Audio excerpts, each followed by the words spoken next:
Hey guys, so Dragon Ball Legends 7th Anniversary Part 2 has begun, and the two banners we have for Part 2 feature transforming Goku into Kaioken Goku and a reviving Vegeta. I was going to say Great Ape Vegeta, but it doesn't actually go Great Ape. Vegeta from the SAIYAN saga. I think both of these characters are very good. Typically, when we get new characters, sometimes it's hard to tell exactly how good these characters are. And obviously, I've only done one video on both. I've fought these characters a few times each, but I don't yet have a good grasp in terms of exactly how good they are. But I have a pretty good idea that these characters are at least competitive for sure. Goku to me feels like a very powerful offensive character while still having a really powerful defensive gauge. He's stacking damage guard every time the gauge fills up. He's healing himself. He's supporting the team. He's destroying enemy cards. He's going type neutral. He's doing a lot. This Kaioken Goku is very good. And I can say the same thing about Vegeta as well. Vegeta, not only is he decent offensively, but he's got a second life mechanic. He's very flexible, works extremely well on a blast powerful opponent team next to characters like Ultra Cell. And I think this character is one of those characters that should see steady value increase over time just because of the way that he's built. So we're going to take a look at these banners here and just sort of go through how I feel about them. The fact that they decided to do triple Z power for not only part 1, but also part 2 is actually very, very good. I really like the fact that they decided to do that. They could have just done it for part 1 and then said, okay, now that we've done it for part 1, we're going to go back to doing 2 times Z power for the rest of the anniversary, but they didn't. They kept it for part 2, which is really nice. All right, so let's take a look at the Goku banner first. So typically when I go through banners and give a recommendation of whether or not you should summon on the banner, usually it comes down to not only the main character on the banner, not only the format of the banner, but what other characters are on the banner that you can possibly get. So this is actually the first time that Cell Games Goku has returned on a banner featuring a new character. So this is Goku that dropped in, I believe it was middle of February.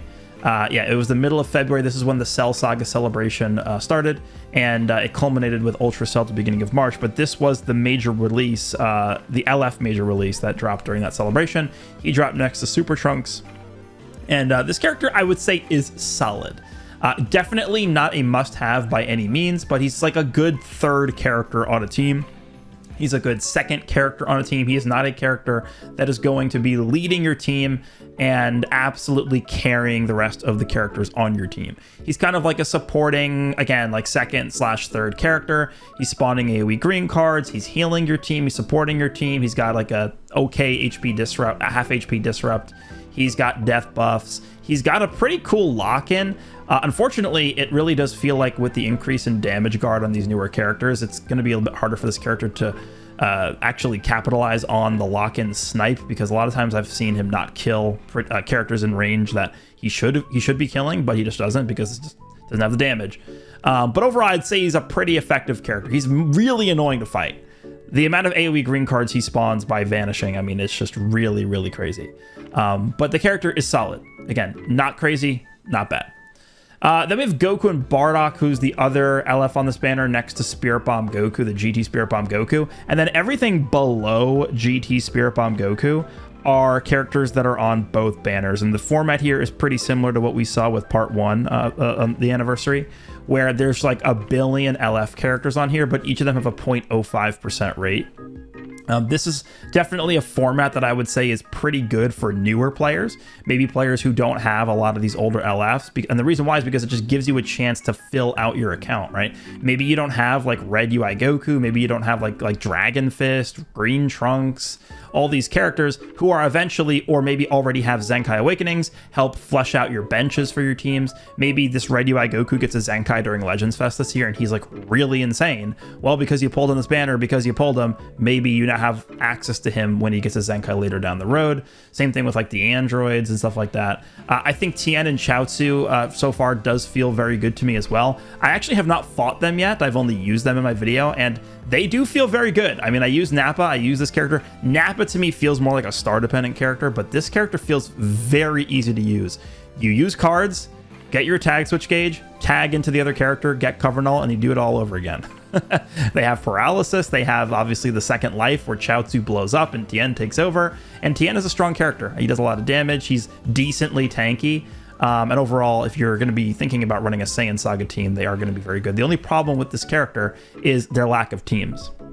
This character's only team is Saiyan Saga, right? If you take a look at their tags, they are only on Super Warrior. So, I mean, unless you're using a Super Warrior team, which you aren't because it's not a real team, you either got to run them on Saiyan Saga or you just leader slot them for a different team. Like, for example, in my showcase for this character, I ran them on Universe Reps, just leadered them on Universe Reps. And they actually did pretty well on that setup. So, that's a pretty good thing for this character, their flexibility.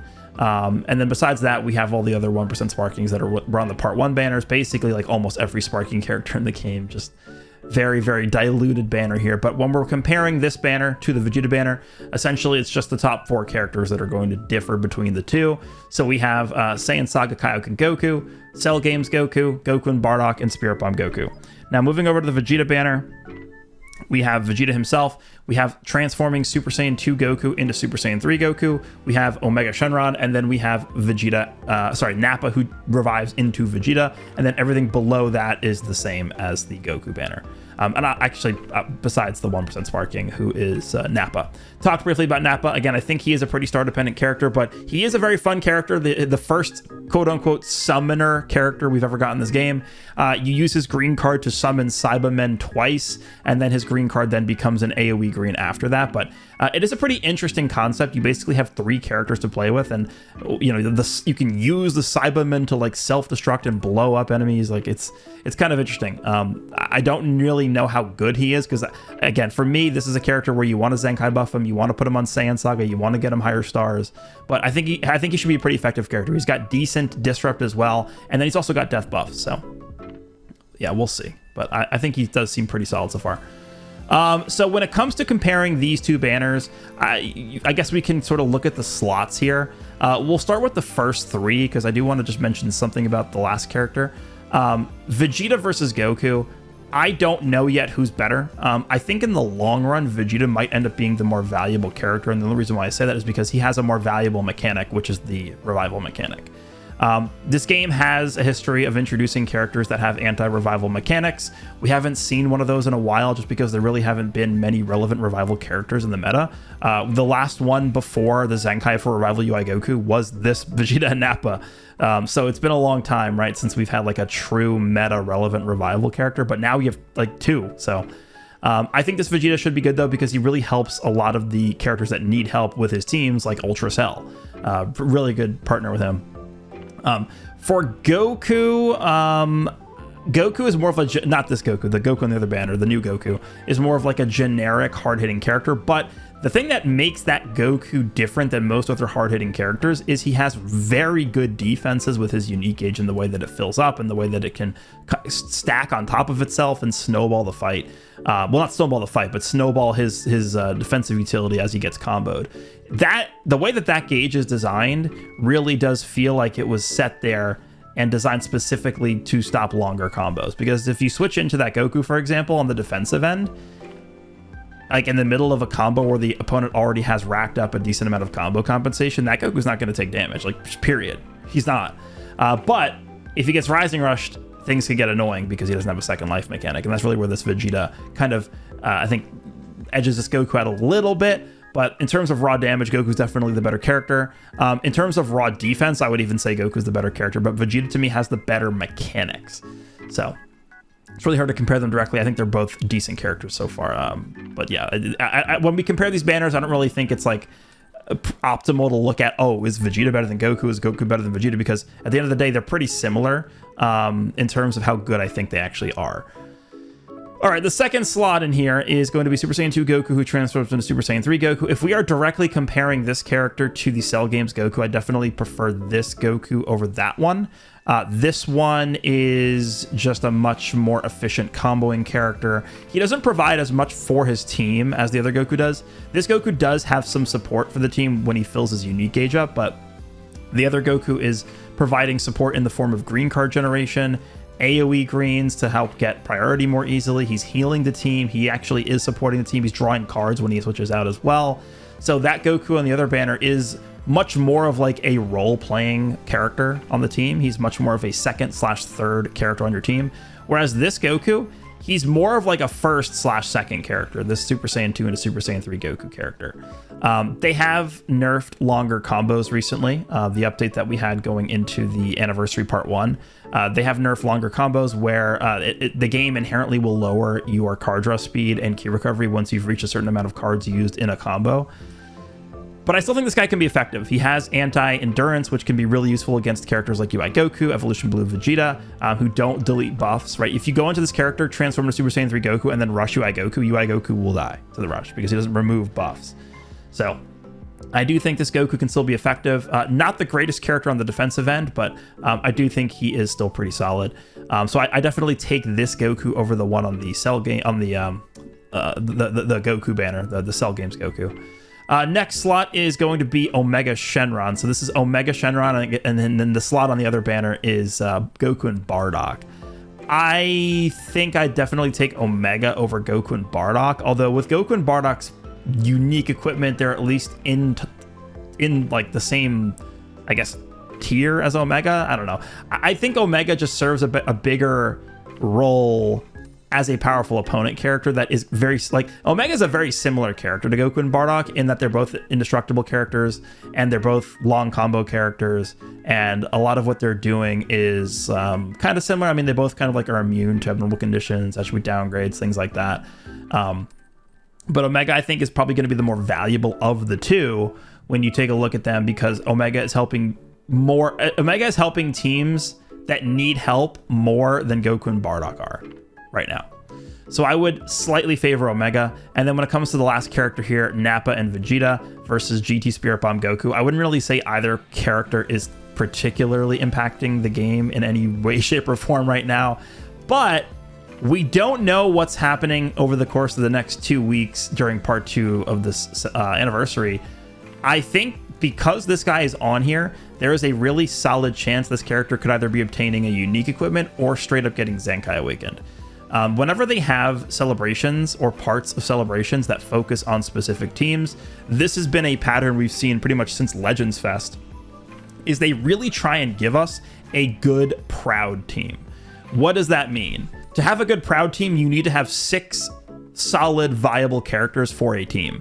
Right now, I would not say Saiyan Saga has 6 solid characters for a team. We have 4, right? We have the 4 new characters that dropped today are the 4 solid, viable characters for Saiyan Saga. We have characters like the Zenkai Blue Goku, who I think is okay. He's definitely really old at this point. We have characters like Yamcha. We have, again, this character. We have that yellow Saiyan Saga Goku. At this point, they are a little bit too old. They're what, 14 months old now? So I don't know. I think the team is 2 characters away from being proud viable. And usually what they do for those last few slots is they Zenkai characters, they give unique equipments, they give platinum equipments to older characters. So I am expecting this guy to get something. If it's not a Zenkai, then probably a unique equipment. But I don't want to say that, I value GT Spirit Bomb Goku way more than this character, or I value this character way more than GT Spirit Bomb Goku, because we don't know what's going to happen with this character during the celebration, because it's possible they could get some kind of buff.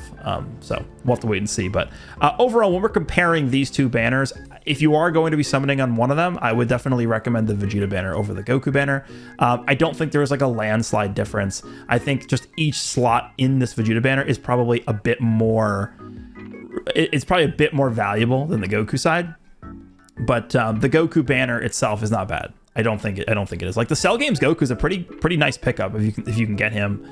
Obviously, Goku himself, the Kaioken Goku himself, is really good. But yeah, I don't think these banners are very like must summons, but I also don't think they're bad to summon on. And the reason why mainly is just because of the 3 times Z power. 3 times Z power is just it's actually so valuable. You're getting 1.5 times your value just for summoning on this banner. So what I recommend summoning on these banners, I would say I wouldn't go all in on these banners. And keep in mind, the part 3 character, or characters, we're not sure yet, is dropping on July 9th.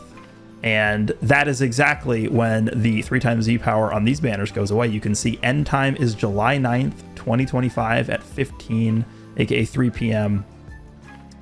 Japan time. So technically, you actually could wait until July 8th since that is when we will get the reveal for the part 3 character. See what the part 3 character is going to be, and then maybe decide whether or not you want to summon on these banners, because then you'll know the character, you'll know the kits of whatever's coming out in part 3, while the 3x Z power is still live on these banners. So that, if you want to be the most efficient with your resources, that's what I would recommend you do.